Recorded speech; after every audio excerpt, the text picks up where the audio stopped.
আসসালামু আলাইকুম। আজকে আমি টমেটোর চপ বানিয়ে দেখাবো।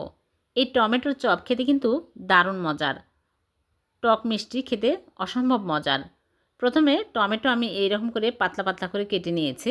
আর এখানে বেসনের ব্যাটার আমি আগেই 1 কাপ বেসন, লবণ, হলুদ, মরিচের গুঁড়া, আদা রসুনের গুঁড়া, পানি দিয়ে আমি পাতলা ব্যাটার তৈরি করে নিয়েছি। বেশি পাতলাও না, একটু ঘনই হবে।